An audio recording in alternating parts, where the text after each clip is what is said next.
Have you ever wondered why orcas don't kill us? The killer whale is the most oppressive force to hit the ocean since Columbus in '92. These 12,000-pound psycho dolphins violate literally everything from great white sharks to seals to stingrays to blue whales. Not only are they one of the most devastating hunters, they're smart enough to actively mess with animals, but for some reason they've never taken a human life. Except in SeaWorld. But, you know, it's SeaWorld. But even though orcas could violate us on a nuclear level, they don't, and it's because we're just not good enough. Because humans have very little muscle and fat for our size, orcas don't associate us as something that's good to eat, so we never got established as part of their diet. In fact, the only time wild orcas ever go after humans is if they confuse them for a seal, and once they realize it, they call it off. Orcas and humans actually have a lot in common. We both have homicidal tendencies, and we both have traditions. Hunting techniques are passed down generation after generation, so if an orca's mother doesn't teach you that humans are food, it's not going to see us that way.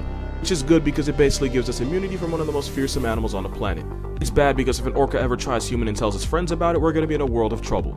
This is probably my favorite fact because it never doesn't freak people out. So like I said, moose are better swimmers than your mental health is prepared for. And they'll dive to the bottom of bodies of water to eat underwater plants and vegetation. If this antler tank stuck to lakes, it'd be fine. The problem starts when they swim from island to island or in bays, because that puts them right in the range of the most oppressive force in the entire ocean. Those homicidal ocean orioles are the only natural marine predators of the moose, and since the moose is completely defenseless in the water, it's basically a free kill. But the real problem is that it doesn't happen often enough for the moose to recognize the water as a dangerous place. Moose respond to threats by learning, which is why they'll do the dash if they smell a wolf or a bear, or if they see scavenger birds like ravens. But since orcas don't regularly eat moose, they haven't learned, which ironically makes it easier for moose to get murked by a steroid murder dolphin. I also just want to point out how accurate this is. Orcas don't see humans as a food source, so a killer whale would actually bundy a full-grown moose and then let you live with the memory. But by far the worst part is the only reason moose even swim in inlets or between islands is to find food. That's like finding a shortcut to Stop and Shop and getting clapped by an equality symbol on the way. It's not often, but this does happen. If it makes the moose feel better, this shark eats polar bear and reindeer and nobody talks about it. Orca facts, but you're gonna wish you never asked for them. Sometimes a mother and her son will team up to murder the baby of another female. Why? With the baby now a memory, the female is not free to mate with the son, so the mom commits homicide to get her son laid. Orcas figured out that they can paralyze great white sharks by flipping them over, and once they do this, they'll tear it apart and eat its liver and testes. They'll even bite off its tail fin so they can't even escape. Sharks are so afraid of these murder dolphins that they'll abandon their hunting grounds for a year if they run into an orca once. They've been known, on record, to clap moose swimming between islands. They play baseball with seals by slapping them up to 80 feet in the air. They'll hacky sack the poor seal until its skin falls apart and its guts fly out. Sometimes they won't even eat the seal afterwards, meaning this act of violation was purely for sport. Speaking of which, they'll pimp slap stingrays to death for no reason other than I guess Steve Irwin still has shooters out here. Orcas will knowingly mess with other animals by creating waves that knocks them off the ice. And once again, they won't even eat the animal, they'll wait for it to get back on the ice just so they can knock them down again. That is textbook harassment. They'll chase baby whales to exhaustion, tear their tongues out and eat them, and then leave the mutilated baby whale alone. Conclusion: Willie should have never been freed.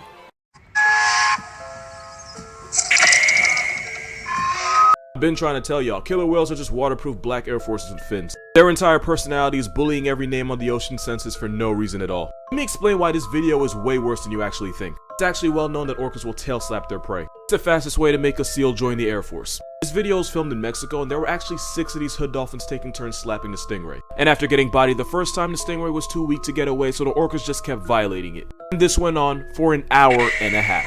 Scientists watching this thought the orcas would just eat the stingray afterwards. Instead, when the stingray finally became past tense, all 6 orcas just watched it lifelessly sink to the bottom of the ocean. This wasn't about food or survival. Nah, these homicidal orioles spent 90 minutes jumping a stingray because they thought it was fun. Orcas don't operate on survival, they live off malicious intent. They're one of the few animals that will go out of their way to torture and murk other animals for fun. They'll literally spend hours violating seals, penguins, and stingrays and not even eat them in the end, and that's another ballpark of disrespect. One scientist watched an orca chase a penguin for half an hour, snap its neck, and then leave its soul-divorced body floating on the surface. Moral of this video: sharks don't run the ocean. This steroid zebra guppy does. The only reason they don't go after people is because they see themselves in us.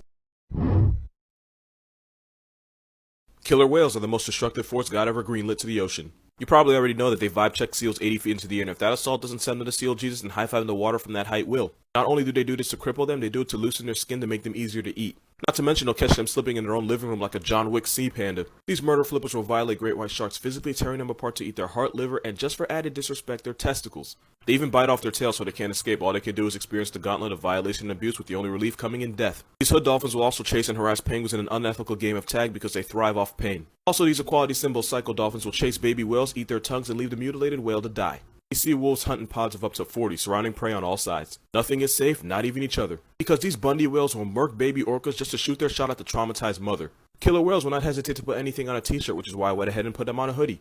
You can cop a hoodie or a shirt by hitting the merch link in my bio. Since the Black Friday sale still going on, everything's 40% off. But December 9th is the last day of guaranteed delivery, so if you want to get it before Christmas, you gotta order it before midnight. Appreciate y'all.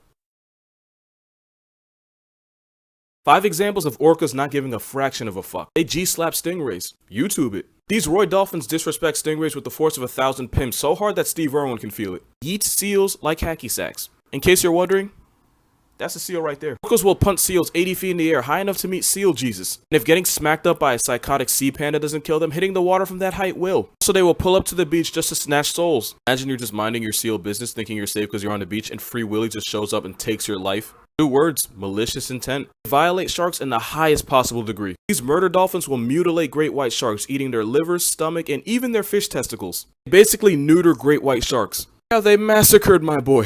Then there's this picture. This picture was taken after an orca chased a dolphin for 2 hours, and now he's about to dive bomb him straight to hell. Not enough to just kill the dolphin, no, he has to do it in the most extravagant way possible. They don't give a fuck. Here's the type of music that animals like listening to. Sharks like heavy death metal music because it reminds them of the sounds of struggling prey. They detect these low frequency vibrations from receptors on their skin, which means 2 types of people like heavy metal. You got cold-blooded vicious threats to society, and you got sharks. Mosquitoes that listen to dubstep will eat less and have less sex. I don't know why I know this. I wasted so much money on bug spray when I could have just used an edgy 15-year-old's playlist. Big cats find classical music relaxing. Apparently it lowers their stress and anxiety. It can also work for your cat. Vets discovered that cats that listen to classical music before surgery are in a much more relaxed state. Also, cats really don't like AC/DC, I'm just saying. I don't know who else likes classical music though, you'll never guess this one.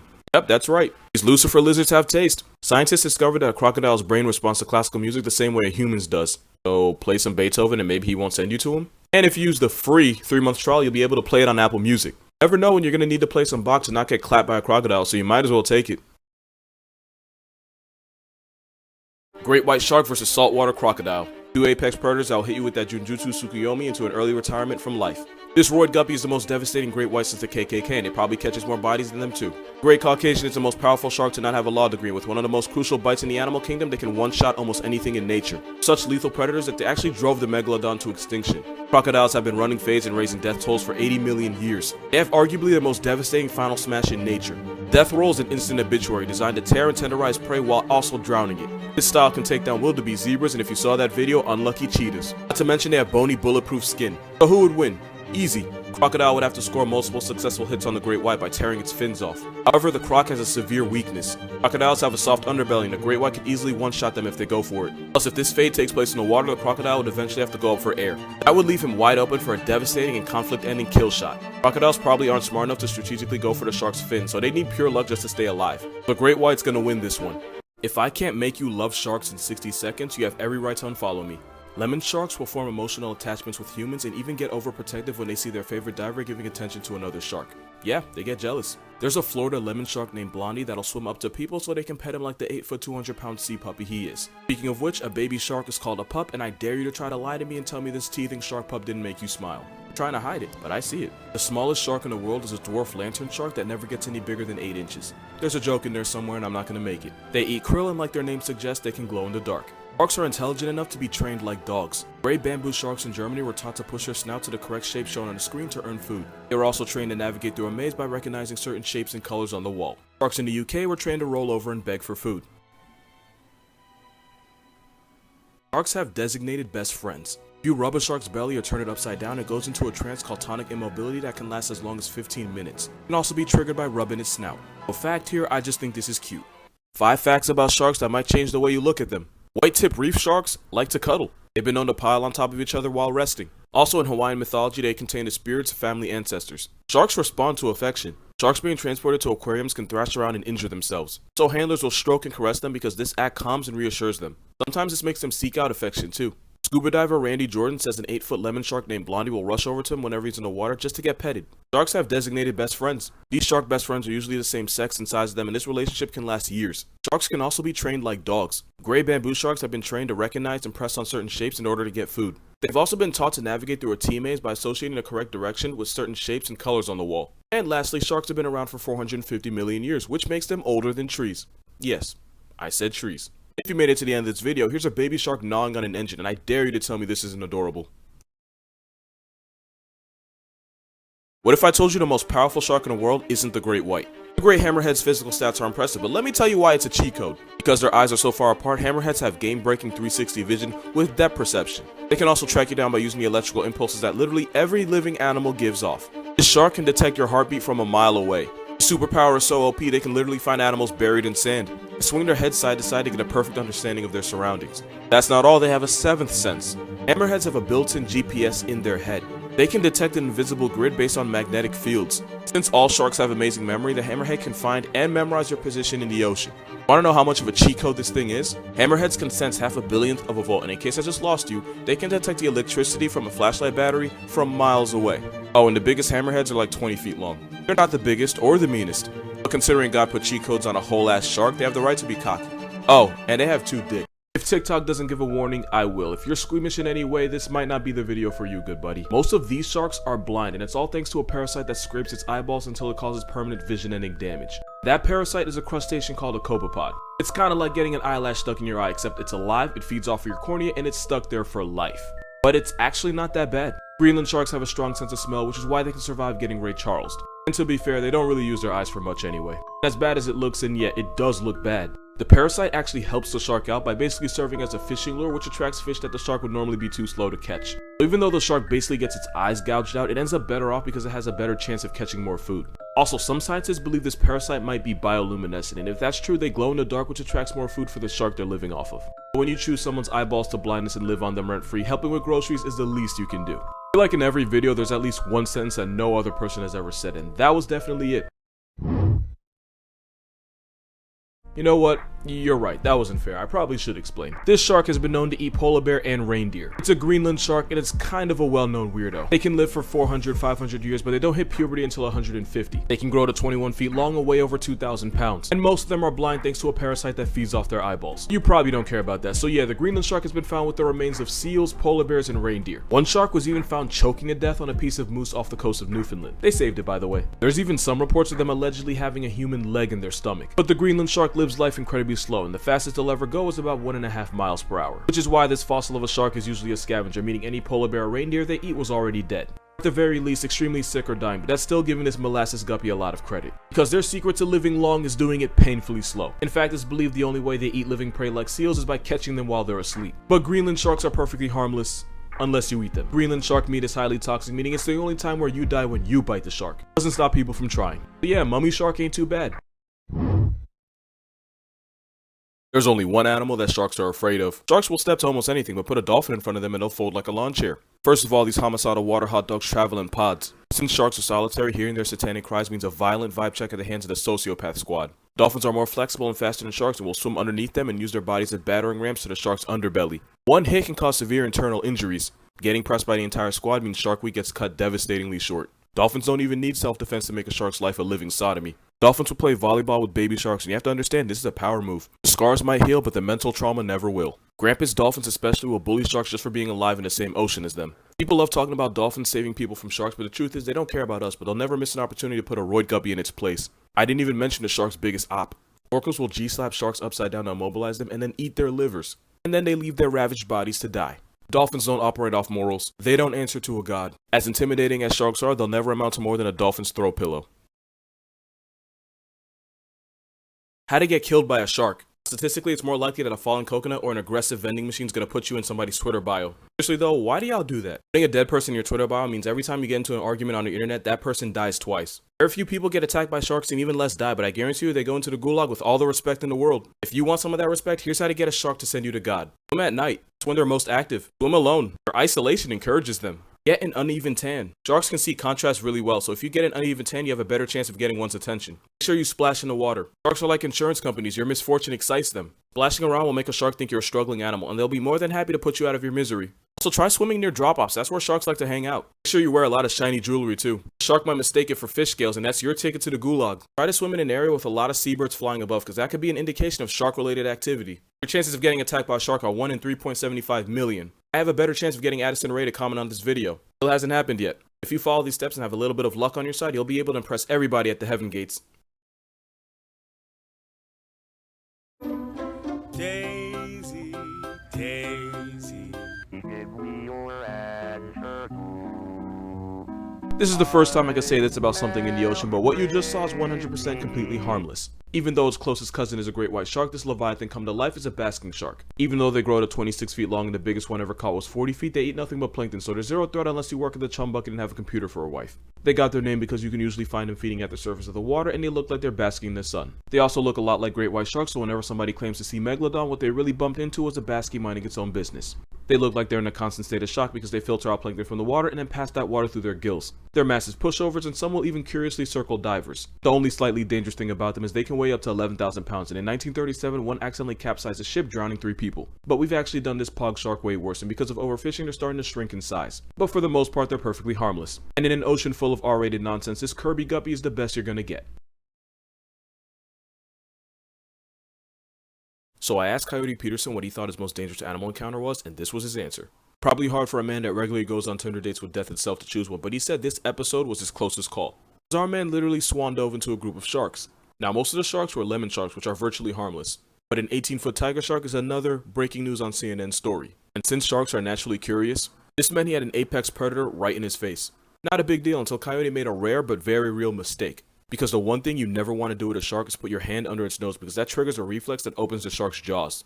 A tiger shark's jaws can slice open a sea turtle, and since they bite out of curiosity, this might have been the closest Coyote ever came to a premature series finale. Then again, considering Coyote has guts of steel and balls of brass, I'm pretty sure the shark's the lucky one here. That being said, in his entire career, this is probably the closest thing to a fuck he's ever given, and it took an 18-foot roid guppy to do it. Makes sense.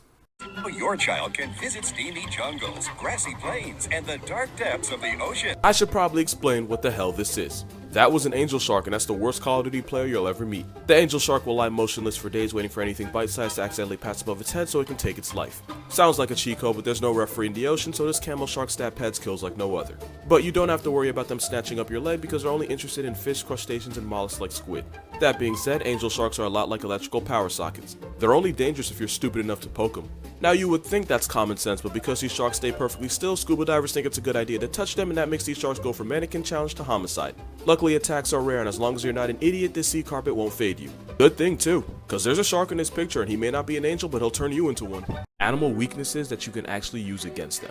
Believe it or not, punching a shark in the nose isn't the most effective move. The eyes and gills are massive weak points, and shoving your fingers up there will force it to release.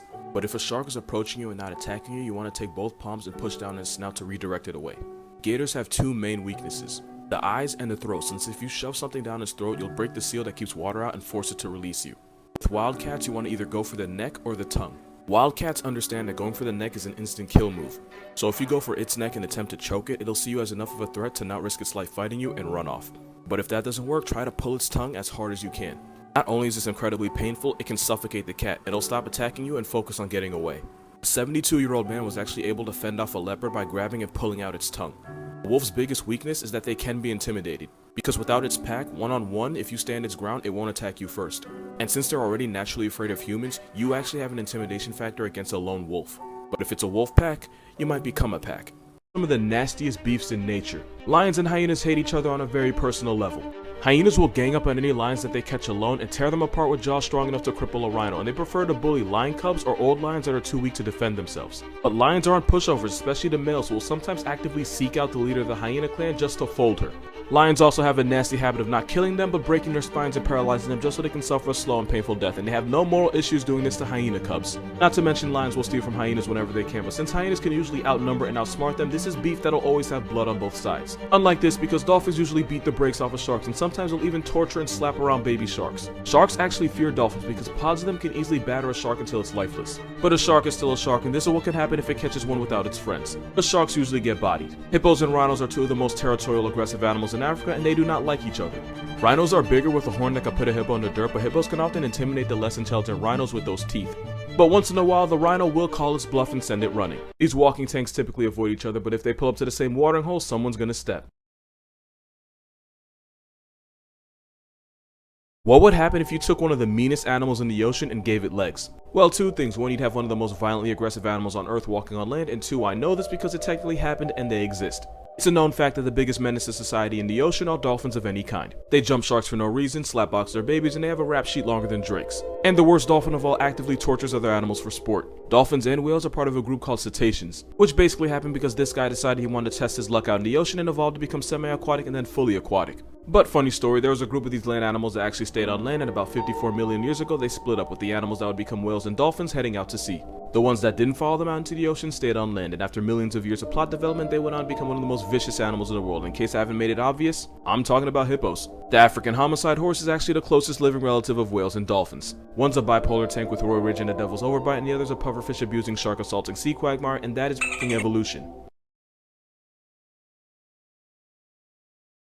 Mother dolphins will sing to their baby before it's born the same way a pregnant woman might read to her unborn child. That way, when the baby dolphin's born, it can immediately recognize the sound of its mother's voice. Also, mother dolphins sacrifice sleeping. Baby bottlenoses and orcas are active literally 24 hours a day, and the mother's so dedicated that for the first month of the baby's life, she might not sleep once. Baby dolphins are also born with a mustache. Newborn dolphins will have a few hairs on the side of their beak, but they fall off after the first week. They get teased with facial hair and then have to be baby-faced like the rest of us. Most dolphins, like the bottlenose, will stay with the mother for the first 3 to 6 years before starting a life of its own, but some dolphins never leave. Not only will some orcas never leave their mother's side, they also can become really close to their grandmothers. Older female orcas will reach menopause, and once they can no longer have any babies of their own, they focus their energy on raising their kids' kids. She'll teach the younger generation all the best places to find food, and she'll even babysit her grandchildren when a mother dies for fish. Granny orcas are so good at what they do that grandkids that are raised by their menopause mothers have a higher chance of survival, and since orcas can live to 90 years old, that's a lot of grandkids. Yes, orcas get menopause and it makes them the best grandmothers in the ocean. Yo, dolphins are sus. First of all, they're racist. Dolphins will bully and harass other dolphins with different colorings and spots. They'll even assault porpoises by ramming into them and flipping them out of the water, like this. They take it a step farther by using echolocation to aim for the porpoise's vital organs like only a sociopath would. So this is exactly what it looks like. They rape a lot. These water Weinsteins will form gangs of up to 14 morally bankrupt males, isolate a female, and basically do what the Chiefs did to the Ravens the other day. Dolphins will also attempt to Kansas City Chief a human. I'll really be demonizing sharks, but a shark never put a person in a special victims unit. Also, dolphins will grape without a G underage dolphins. I'm guessing every dolphin was born in June because their sign has to be Gemini. Speaking of violating minors, dolphins will abort any babies they see just so they can mate with the mother and replace them. Straight up psychopaths. They abuse pufferfish. They smack around baby sharks like a volleyball. They torture fish by driving them out to shore just so they can watch them suffocate. Male dolphins also Shawshank Redemption each other just to assert dominance. Y'all are terrified of sharks, but just remember, you're more likely to get CSI'd by Flipper than murked by Jaws. Just remember that. 5 examples of dolphins just not giving a fuck. In 2003, a dolphin tried to put Demi Moore in a special victims unit. Because when you're around a dolphin, a family vacation can escalate to you getting R-worded by Flipper. Because dolphins don't give a fuck. Actually, they do. They give many, and most of them are non-consensual. 2 scientists at a Florida research center were delighted to watch dolphins playing volleyball. They were then horrified when they discovered that these sociopaths were smacking around a baby shark. They had to save the baby shark from the dolphins, who not only showed no remorse, but they were probably proud of themselves. In 2011, people noticed porpoise carcasses washing up on the Bay Area shore. Reason? Homicidal water hot dogs were viciously assaulting porpoises, causing blunt force trauma. Committed porpoiside. According to their injuries, the porpoises also got R-worded by them. Because when a dolphin thinks with its dick, somebody has to suffer. Speaking of which, there are gay dolphins. Nothing wrong with that. I mean, you know, love who you love. There's something wrong with this. That is not what a blowhole is for. That is basically taking one up the nostril. Gotta be a mentally fucked up animal to even come up with this. In Brazil, a dolphin snapped and attacked 2 men. One died from internal hemorrhaging, another got a broken rib. The reason? Hell hath no fury like a horny dolphin. Animals that be getting faded with no clippers. I'm pretty sure y'all knew dolphins were gonna make the list. It's believed that dolphins will play puff puff pass with a pufferfish because a tetrodotoxin gets them higher than Travis Scott. I actually didn't believe this was true because even a little of that toxin can paralyze or kill a human. So if it is true, that means these dolphins play Russian roulette just to turn up. Wow. The bighorn sheep will seek and eat a narcotic lichen and proceed to get higher than a 5th-year frat boy. The lichen itself is dangerous to get and has no nutritional value. They put their lives on the line for a high, just like the greedy little horn junkies they are. The jaguar will chew on the bark of the hallucinogenic yage vine and proceed to trip absolute balls. It's basically like acid catnip that gets these jaguars higher than John Lennon in heaven. Yo, Lewis, we can't make these jokes. Bees are alcoholics. Science shows that lit bees are less likely to fly or engage in social behavior. Basically, these bees get more wasted than a Rutgers sorority girl on a Thursday night, and I went to Rutgers, so I can make those jokes. Comment if you want a part 3. Ocean facts that you may or may not believe, you're just gonna have to trust me. The most common cause of human death in the ocean isn't drowning, it's actually heart attack. The blue whale is the biggest thing ever spawned, but because they have a throat the size of a dinner plate, they eat krill. As filter feeders, they can take out disrespectful amounts of them at once. In fact, they can swallow 1 million calories in one mouthful. Because I am who I am, that is 811 Big Macs. Thanks to echolocation, dolphins have close to X-ray vision that they use to see inside the bodies of other dolphins or whatever humans are underwater with them. Which is why scientists believe they have an interest in pregnant women, because they can see the fetus inside them. The most poisonous thing in the ocean is the pufferfish, not only because tetrodotoxin is an instant RIP, the amount needed to put you in a coffin could fit on a pinhead. Some have a poison that is 1,200 times more of a death sentence than cyanide. Approximately half of US territory is actually underwater. The blue whale has the largest penis on the planet, and the largest Moby Dick ever found was about 16 feet long. But relative to body size, the animal packing the absolute most is the barnacle, because their equipment can stretch to 8 times their own body length, which is probably why SpongeBob used it as a curse word.